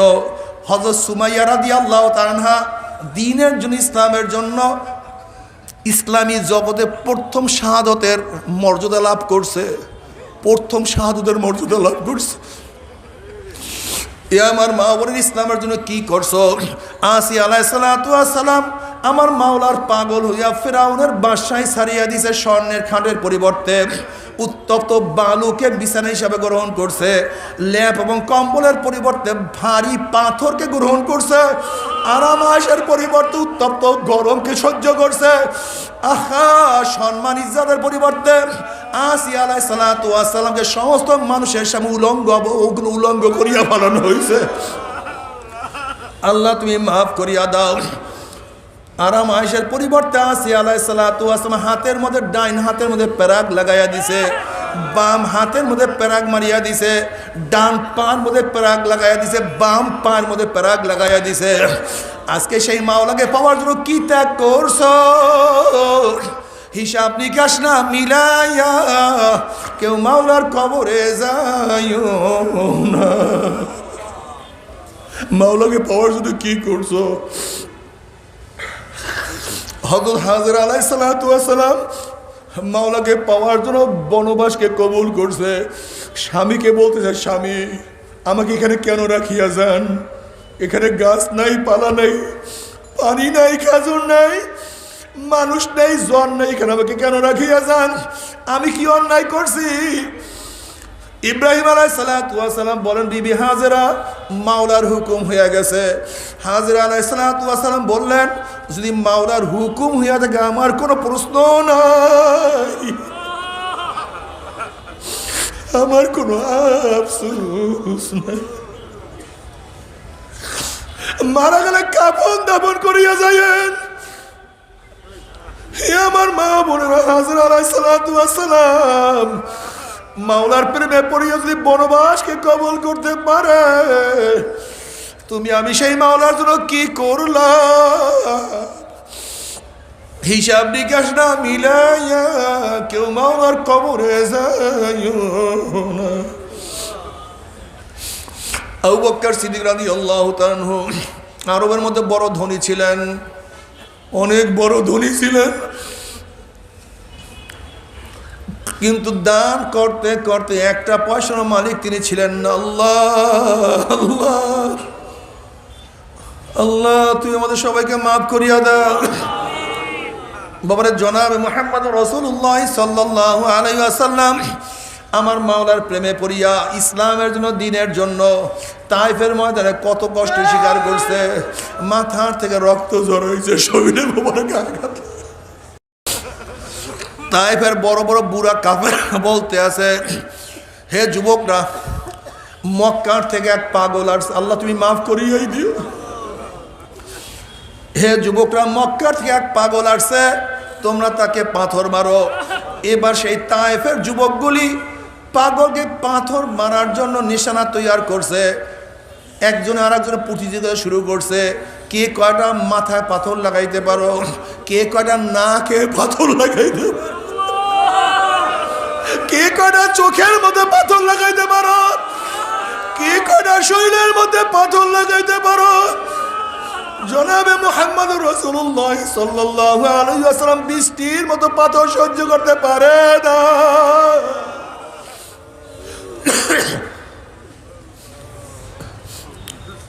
আরে আল্লাহ তুই মাফ করিয়ে দে। জনাবে মুহাম্মদ রাসূলুল্লাহ সাল্লাল্লাহু আলাইহি ওয়াসাল্লাম কি পরিমাণের রক্ত ঝরলেন, জুতা মোবারক রক্তে আটকে যাইতে পারে। বাবা, ও যুবক বাবারে, ও মুরব্বী, ও আমার মা বোনেরা, কি পরিমাণ রক্ত বাইয়া বাইয়া পড়লে জুতা খুলতে পারে না।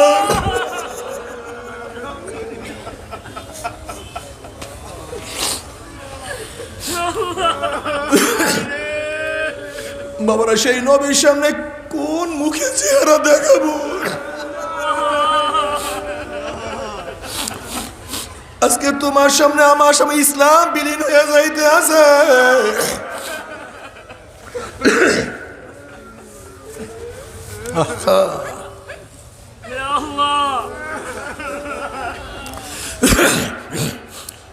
ও আমার যুবক বাবারা, আহারে, ও মুরব্বী বাবারা, ও পর্দালে মা বোনেরা, দুনিয়া কিছু না, দুনিয়া কিছু না, দুনিয়া কিছু না। আরে আজকে সেই নবীকে বাদ দিয়া কাকে নেতা মানছো? আজকে সেই নবীর দল বাদ দিয়া কোন দল ধরছো? আজকে সেই নবীর আদর্শ নীতিকে বাদ দিয়া কোন শয়তানদের নীতি আদর্শ ধরছো? ও নেমুখ হারাম, ও নেমুখ হারাম, ও নেমুখ হারাম।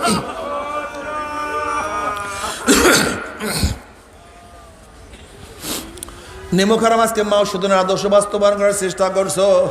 আজকে কার্ল মার্কসের আদর্শ ধরছো, আজকে সক্রেটিসের আদর্শ পালন করছো, আজকে প্লেটোর আদর্শ বাস্তবায়ন করছো, আজকে অ্যারিস্টটলের আদর্শ বাস্তবায়ন করছো। নেমুখ হারাম। আজকে মন্টেস্কোকে নেতা মানছো, আজকে রুশোকে নেতা মানছো, আজকে লককে নেতা মানছো। আমার নবী কি অন্যায় করলো? আরে কি অন্যায় করছে? আমার নবীকে নেতা মানতে পার না।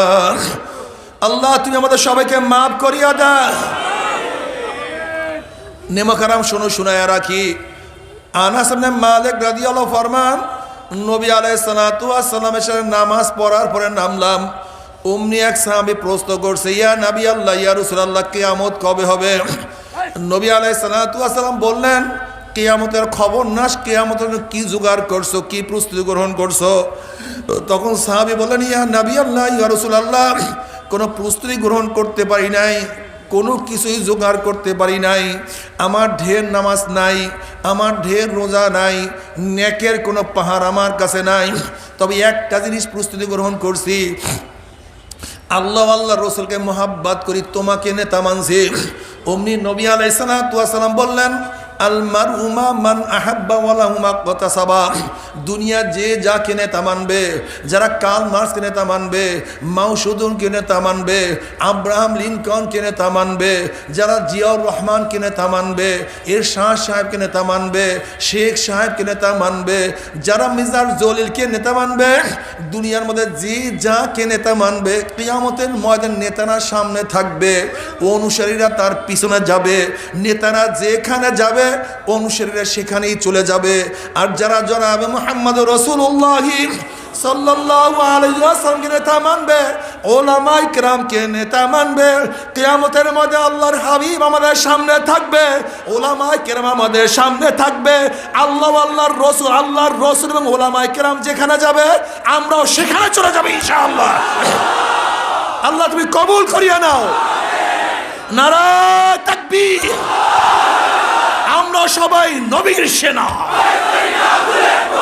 আমরা সবাই রসুল সেনা। আমার নেতা তোমার নেতা।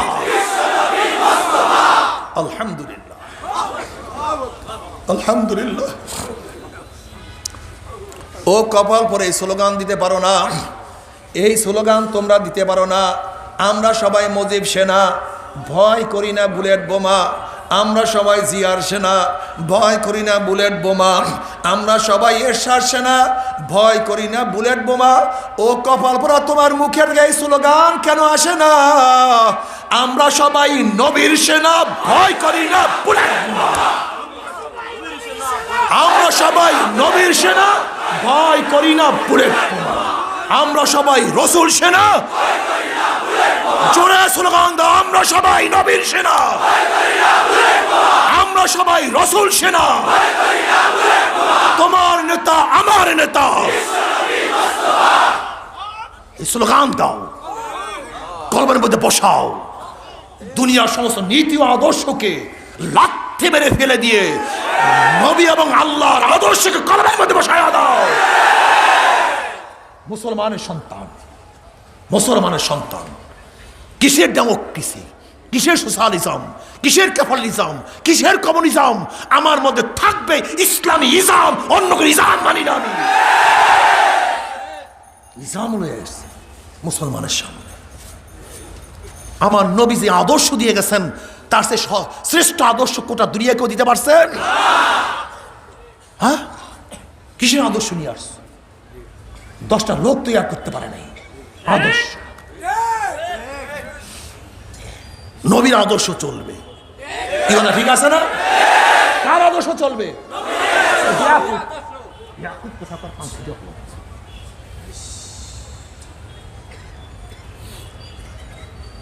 কার আদর্শ চলবে? কার আদর্শ মানছো তোমরা? হ্যাঁ, চরমনাই বাদ দাও, থুক মারো চরমনাইয়ের উপরে, বাদ দাও তোমার চরমনাই। চরমনাই যাওয়ার কোনো দরকার নাই, চরমনাই ফেরার কোনো দরকার নাই, চরমনাই দল করার দরকার নাই। কিন্তু আজকের থেকে নবীর দল করব, ফেরবো না ইনশাআল্লাহ।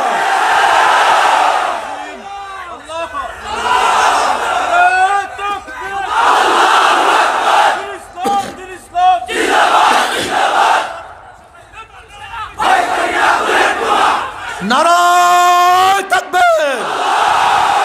আমরা সবাই নবীর সেনা, আমরা সবাই রসুল সেনা। তোমার নেতা আমার নেতা।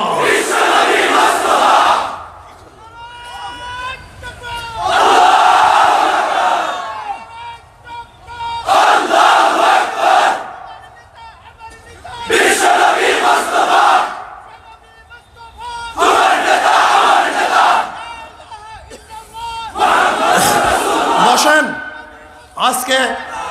স্কুল ছাত্র কলেজের ছাত্রদের মেধার মধ্যে ঢুকছে, আমরা কলেজে পড়ি, আমরা ইউনিভার্সিটির মধ্যে পড়ি, অথচ তুমি আমি এক না ভিন্ন? জোরে বলেন। তোমার আল্লাহ আমার আল্লাহ এক না ভিন্ন? তোমার নবী আমার নবী এক না ভিন্ন? তোমার কোরআন আমার কোরআন, তোমার কবর আমার কবর, তোমার মিজান আমার মিজান, তোমার ফুলসিরাত আমার ফুলসিরাত। মান রব্বুকা ওয়া মা দীনুকা ওয়া মান নাবিয়ুকা। এ আমার কলেজের ছাত্র বাবারা, মান রব্বুকা ওয়া মা দীনুকা ওয়া মান নাবিয়ুকা।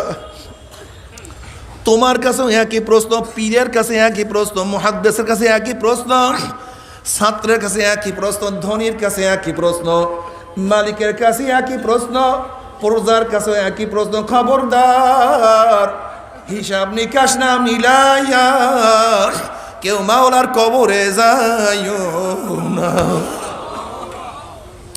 হিসাব নিকাশ মিলাও। তোমার নামাজ পড়ার সংখ্যা বেশি, নামাজ কাজার সংখ্যা বেশি। তোমার রোজার সংখ্যা বেশি, রোজা কাজার সংখ্যা বেশি। এই চক্ষু দিয়ে কি নেকের কাজ বেশি করছো না গুনার দিকে বেশি তাকাইছো? এই জবান দিয়ে কি নেকের কাজ বেশি করছো না গুনার কাজ বেশি করছো? এই কান দিয়ে কি নেকের আওয়াজ বেশি ঢুকাইছো না গুনার আওয়াজ বেশি ঢুকাইছো? এই হাত দিয়ে অবৈধভাবে কত মহিলার গায়ে হাত লাগাইছো? এই হাত দিয়া কত মদ স্পর্শ করছো? এই হাত দিয়া কত গাজার কলকি ধরছো, ইয়াবা ধরছো? এই হাত দিয়া কত ঘুষ কত সুদ গ্রহণ করছো? এই হাত দিয়া কত জুলুম করছো? এই হাত দিয়া কত খুন করছো? খবরদার, খবরদার, হিসাব নিকাশ না মিলাইয়া কেউ মাওলার কবরে যাইও না।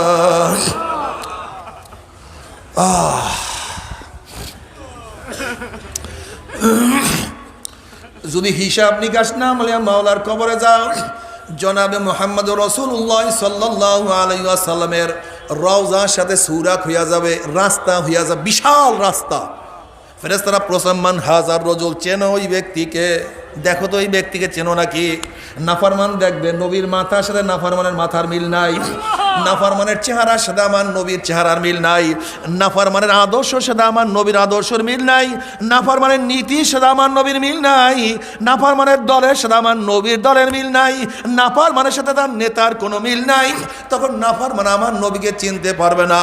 নাফরমান বলবে, হা হা লাদরি, হা হা লাদরি, ওনার সাথে আমার কোনো পরিচয় নাই, আমি ওনাকে চিনি না, ওনাকে আমি চিনি না। অমনি আমার মাওলার ডাক দিলে, কাজা বাহাদুল্লাহ, আমার দুশ্মন মিথ্যা কথা বলছে, এ কবরের মাটি কি করো, চাপ দে। অমনি কবরের দুই পাশের মাটি এত জোরে চাপ মারবে, চাপের চলে এক পাজরের হাঁটি আর এক পাজরে লাগাইয়া ফলে আল্লাহ মাফ করিয়াই দে। এ সাপ জড়াইয়া ধর। অমনি 99টা সাপ আসিয়া প্যাঁচ মারবে, এ ফ্রেসে আগুন ধরাইয়া দে। অমনি কবরটা হফরাতুম মিন হফরাইন নার, জাহান্নামের কুয়া হইয়া যাবে। বাবা, সহ্য করতে পারবি? ওই আযাব তো কেউ সহ্য করতে পারবো না। আল্লাহ, আল্লাহ তুমি আমাদের সবাইকে মাফ করিয়া দাও। কিন্তু যখনই যুবকদের কাছে মুমিন মুসলমান যুবকদের প্রশ্ন করবে, ফেরেশতা থেকে বলবে, ফেরেশতা শোন, ওনার প্রেমে পড়িয়া মাথার থেকে টুপি নামাই নাই, ওনার প্রেমে পড়িয়া দাড়ির মধ্যে পোষ লাগাই নাই, ওনার প্রেমে পড়িয়া লম্বা জামাও গাড় থেকে নামাই নাই, ওনার প্রেমে পড়ে ওনার দল বাদ দিয়ে অন্য দল করি নাই, ওনাকে ছাড়া গোটা দুনিয়ার কাউকে নেতা মানি নাই। ও যে আমার নবী জনাব মুহাম্মদ রাসূলুল্লাহ সাল্লাল্লাহু আলাইহি ওয়াসাল্লাম। অমনি আমার মাওলা ডাক দিয়ে সাদাকা আব্দি, আমার বান্দা সত্য কথা বলছে। ও আফরিসুল ফরাশা মিনাল জান্নাহ ওয়াল বিসু মিনাল জান্নাহ। এই ফেরেশতার বান্দা বান্দির গায়ের মধ্যে জান্নাতের পোশাক লাগাইয়া দে, জান্নাতের বিছানা বিছাইয়া দে, জান্নাতের নাজ নিয়ামতের দ্বারা গোটা কবরটাকে ভরিয়া দে। বাবারে কি যে মজা হবে, আমার মাওলা ছাড়া তো কেউ বলতে পারে না। আল্লাহ তুমি কবুল করিয়া নাও। এরপরে কিয়ামতের ময়দান, কিসের কিয়ামতের ময়দান, কিসের মিজান, মুমিনদের কোনো হুঁশ থাকবে না। আল্লাহ পাক কালামে পাকের মধ্যে ফরমান, ইয়ামা লা ইউখজিল্লাহুন নাবিয়্যা ওয়াল্লাযীনা আমানু মা নূরুহুম ইয়াসআ বাইনা আইদিহিম ওয়া বিআইমানিহিম কিয়ামতের ময়দান আল্লাহ পাকের মুমিন বান্দা বান্দে উঠবে। কিসের কিয়ামতের ময়দান, কিসের মিজান, তাদের কোনো হুঁশ থাকবে না, বরং তাদের ডাইনে নূর, বামে নূর, সামনে নূর, পিছনে নূর, নূরের মধ্যে দৌড়ের মাওলাই কই, আমার মাওলাই কই, আল্লাহ তুই কবুল করিয়া নাও। কিন্তু নাফরমানদের সামনে শুধু অন্ধকার আর অন্ধকার আর অন্ধকার। আল্লাহ তুমি মাফ করিয়া দাও। আমার যুবক বাবারা, মুরব্বী বাবারা, পর্দা মা বোনেরা, কিয়ামতের ময়দানে জনাবে মুহাম্মদ রাসূলুল্লাহ সাল্লাল্লাহু আলাইহি ওয়াসাল্লাম ডাকবে আমার উম্মতরা, আমি তোদেরকে এক পেয়ালা হাউজে কাউসারের পানি পান করাইয়া দেব। যে ব্যক্তি এক পেয়ালা হাউজে কাউসারের পানি পান করবে 50,000 বছরের মধ্যে আর পানির পেশা লাগবে না।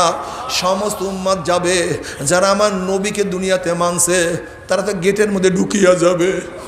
আল্লাহ তাদের মধ্যে আমাদেরকে শরীক করিও।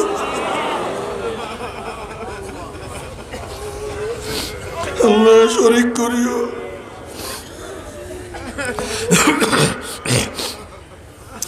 সবচেয়ে মজার ব্যাপার হলো নবী আলাইহিস সালাতু ওয়াস সালাম নিজের হাতে হাউজে কাউসারের পানি পান করে দেবে।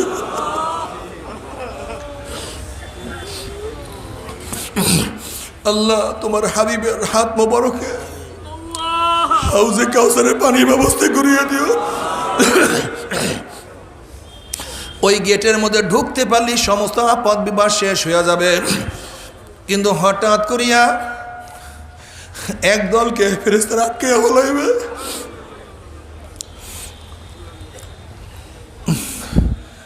ওই সমস্ত লোক বলবে, ইয়া নবী আল্লাহ, ইয়া রাসূল আল্লাহ, আপনি আমাদেরকে ডাকছেন কিন্তু ফেরেশতারা আমাদেরকে আসতে দেয় না। নবী আলাইহিস সালাতু ওয়াস সালাম বলবে, হে ফেরেশতারা, কেন আটকায় ফেলাইছো? আমার কাছে ছাড়িয়া দাও, আমি এক পেয়ালা হাউজে কাউসারের পানি পান করাইয়া দেব। 50,000 বছরের মধ্যে আর কোনোদিন পানির পেশা লাগবে না। তখন ফেরেশতারা বলে, ইয়া নবী আল্লাহ, ইয়া রাসূল আল্লাহ, আপনি তো জানেন না, আপনি দুনিয়ার থেকে বিদায় হওয়ার পরে এই নাফরমান নামাজ পড়তো না, রোজা রাখতো না, দাড়ি কাটতো, টুপির উপরে থুক মারতো, সুন্নাতকে টিটকারি করত, আপনার দল করতো না, বরং আপনার দলে যারা ছিল তাদেরকে কত মাথা পিটাইয়া ফাটাইয়া ভালাইছে, কত কষ্ট দিছে। আপনাকে নেতা মানতো না, বরং আপনাকে যারা নেতা মানতো তাদেরকে কত খুন করছে, হত্যা করছে, দিনকে পরিবর্তন করিয়া ফেলাইছে। এই কথা শোনার সাথে সাথে নবী আলাইহিস সালাতু ওয়াস সালাম কলিজা মোবারকে দাগ লাগিয়া যাবে, কষ্ট লাগিয়া যাবে। অমনি নবী আলাইহিস সালাতু ওয়াস সালাম বলবেন, সোকান সোকান সোকান, দূর হ দূর হ দূর হ, তোরা আমার উম্মত না। এ যুবক বাবারা, আমার মুরব্বী মা বোনেরা, ইয়াউমা ইয়াফিরুল মারউ মিন আখিহি ওয়া উম্মিহি ওয়া আবিহি ওয়া সাহিবাতিহি ওয়া বানি, যেই কিয়ামতের ময়দানে আপন ভাই ভাই পরিচয় দেবে না, মা ছেলেকে সাহায্য করবে না, ছেলেও মাকে সাহায্য করবে না, বাবা ছেলেকে উপকার করবে না, ছেলেও বাবাকে উপকার করবে না। ওই মুহূর্তে কেউ কাউর পরিচয় দেবে না। ওই মুহূর্তে জনাবে মুহাম্মদ রাসূলুল্লাহ সাল্লাল্লাহু আলাইহি ওয়াসাল্লাম যদি তোমাকে আমাকে পরিচয় না দেয়, যদি গ্রহণ নাই করে, উপায় তো হবে না। আল্লাহ তুমি আমাদের সবাইকে মাফ করিয়া দাও। আল্লাহ তুমি আমাদের সবাইকে ক্ষমা করিয়া দাও। বাবারে ওইদিকে জাহান্নাম গুরিম গুরিম আওয়াজ মারবে, জাহান্নামের আওয়াজে কিয়ামতের ময়দানে থর থর থর থর করে কাঁপতে থাকবে। এই অবস্থা দেখিয়া বুখারী সানির মধ্যে কিতাবুত তাফসীরের মধ্যে আসছে, ওয়ায়াকুল ইব্রাহিম খলিলুল্লাহি নাফসি নাফসি, মূসা কালিমুল্লাহি নাফসি নাফসি, ঈসা রূহুল্লাহি নাফসি নাফসি। সমস্ত নবীরা বলবে, মাওলা আমাকে বাঁচাও, আমাকে বাঁচাও, আমাকে বাঁচাও।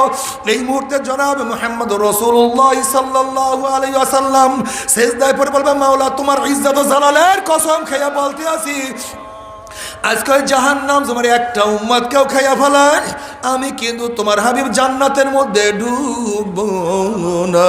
আল্লাহ আল্লাহ তুমি মাফ করিয়া দাও। জনাবে মুহাম্মদ রাসূলুল্লাহ সাল্লাল্লাহু আলাইহি ওয়াসাল্লামের দোয়া কবুল করিয়া আল্লাহ পাক বলবে, যাও জিবরাইল আমার হাবিবের কাছে পানিটুকু নিয়ে দিয়ে আসো। নবী আলাইহিস সালাতু ওয়াস সালাম যখন এই পানি জাহান্নামের গায়ে সিনা মারবে, জাহান্নাম ক্যাত ক্যাত ক্যাত ক্যাত করে পিছন দিকে সরিয়া যাবে। আল্লাহর হাবিব বলবেন, মাওলা রে, যে জাহান্নামকে লক্ষ লক্ষ ফেরেশতারা ধরিয়া রাখতে পারে না, এ আবার কোন কুদরতি পানি, কোন আশ্চর্য পানি, যেই পানি মারার সাথে সাথে জাহান্নাম পিছনে সরিয়া গেল। আল্লাহ পাক ডাক দেন, হাবিব গো, এই পানি কোন আশ্চর্য পানি না, কোন কুদরতি পানি না, এই পানি হলো তোমার গুনাহগার উম্মতের চোখের পানি। আল্লাহ আল্লাহ তুমি কবুল করিয়া নাও। বাবারে, তুমি কি জানো চোখের পানির কত দাম?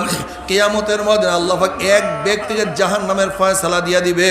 অমনি চোখের একটা পশম বলবে, মাওলারে তোমার নবী সত্য বলছে না মিথ্যা বলছে?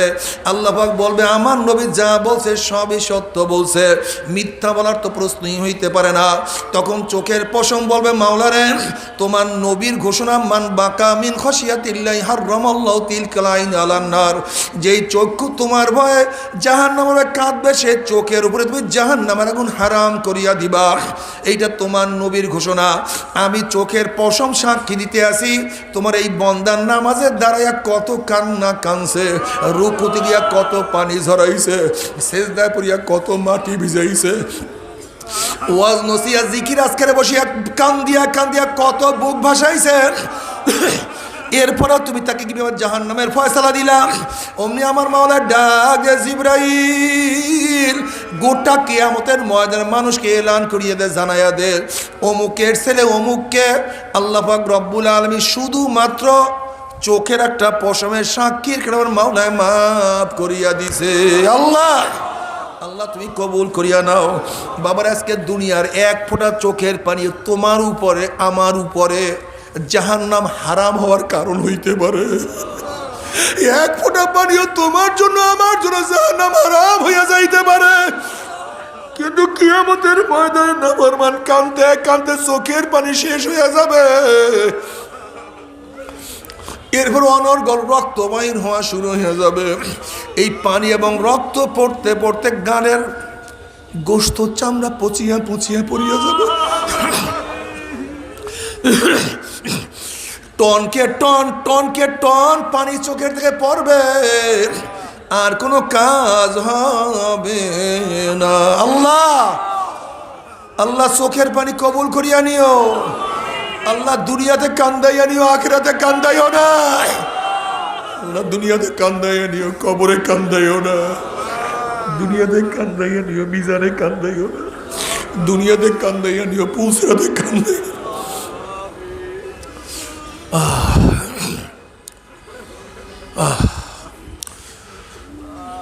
এরপর আল্লাহ কাউকে জান্নাত কাউকে জাহান্নাম দিয়া দিবে।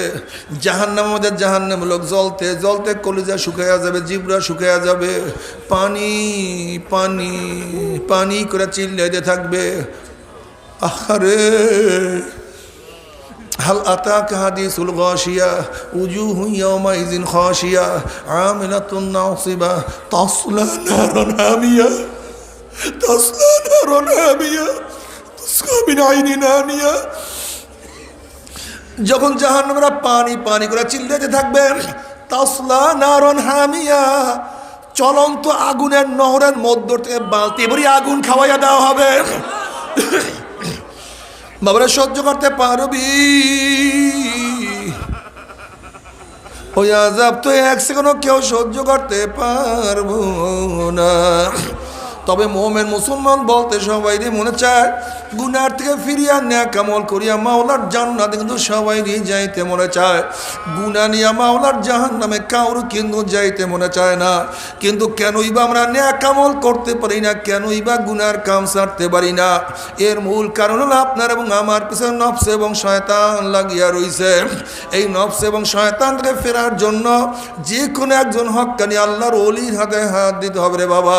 খবরদার বর্তমান জমানায় পীর মুরিদ নামে ভেজাল, ব্যবসা, দলাদলি, হিংসা, হাসা, শিরক, বিদআতে পরিণত হয়ে গেছে। সমস্ত আল্লাহর একমত যেই পীরের 5 জন মুরিদের মধ্যে কম পক্ষে 3 জনকে দেখবা আলহামদুলিল্লাহ সুন্নাত মুআফিক আমল আখলাক মজবুত হয়ে যাইতে আছে, গুনার কাম ছাড়তে আছে, নেকের আমল ধরতে আছে, কলম নরম হইয়া চোখে পানি আসতে আছে। বৃক্ষতর নাম কি, ফলে পরিচয়। আমি চরমোনাই বুঝি না, চরমোনার দাওয়াত প্রশংসা প্রচার প্রসার করার জন্য আসি নাই রে বাবা। চরমোনায় যাওয়ার তোমার কোনো দরকার নাই, কোনো দরকার নাই, কোনো দরকার নাই। তুমি যার কাছে গিয়া পারো গুনার কাম ছাড়ো, নেকের আমল ধরো, কলম নরম করিয়া চোখে পানি নিয়া মাওলার কবরে যাইও। যেরকম দুনিয়ার ঘরে আগুন লাগলে পানি ছাড়া নিবানো যায় না, ঠিক তদ্রুপ তোমার এবং আমার গুনার দ্বারা যে জাহান্নামের আগুন জ্বলিয়া রইছে, চোখের পানি ও ছাড়া কিন্তু জাহান্নামের আগুন নিবানো সম্ভব না। কাজী বাবা আমার জন্য দোয়া চাই, আমিও দোয়া করি। সবাই সবার জন্য প্রাণ খুলিয়া দোয়া করো, যেন কিয়ামতের ময়দানে গলাগলি বাঁধিয়া মাওলা একসাথে সবাইকে জান্নাতে যাওয়ার তৌফিক দিয়া দেয়। আল্লাহুম্মা আমিন।